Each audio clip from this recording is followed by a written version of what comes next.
Dragi otroci, lepo pozdravljeni! Danes vam bom prebrala pravljico z naslovom Zlati želod.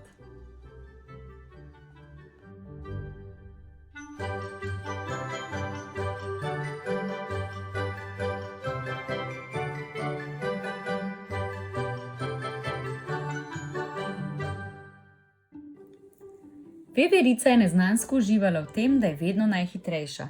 Skozi krošnje dreves je švigala hitreje kot kdorkoli drug, zato ni presenečalo, da je imela tako veliko zbirko medalj.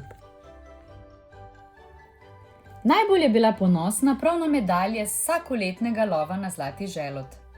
Zlati želod so osvojili le najhitrejši tekmovalci in zadnjih 8 let ga je vedno domov prinesla Veverica. Toda letos je bilo drugače.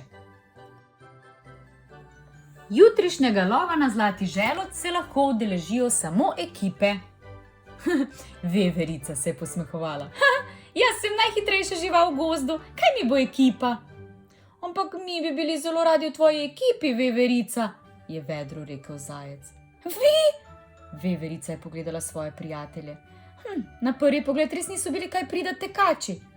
Toda Veverici ni preostalo drugega. Tekma je bila že jutri.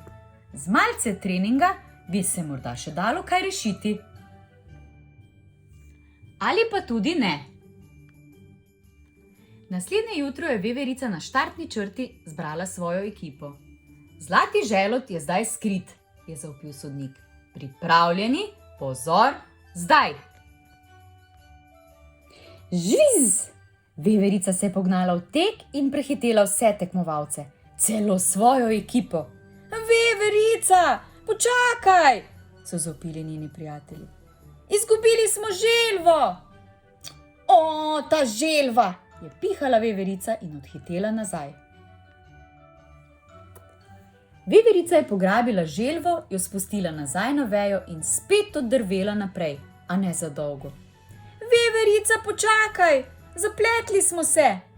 Pa saj niste resni, je zastokala Veverica. Veverica je odmotala svoje prijatelje in se znova pognala v tek, a le za kakšnih 10 sekund.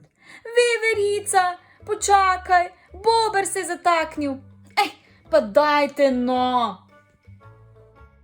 Ko je bila bobrova zadnja plat končno na prostosti, Veverica ni oklevala. Pognala se je in tekla, kolikor so jim nesle noge. Tako hitro, da sploh ni slišala svojih prijateljev, ki so ji klicali na pomoč.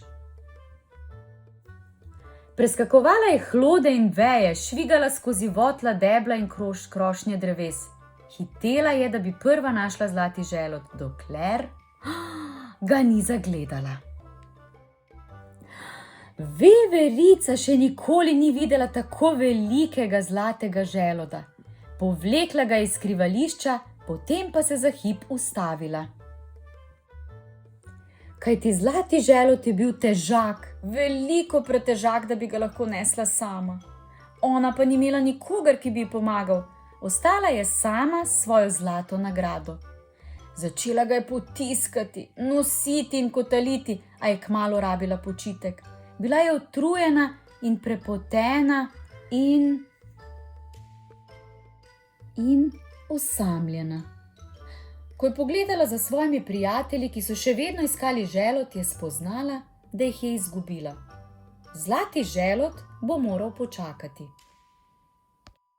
Žviz! Veverica je tekla hitreje kot kdajkoli prej. Preskakovala je hlode in veje, zletela skozi votla debla in krošnje dreves, dokler jih ni zagledala.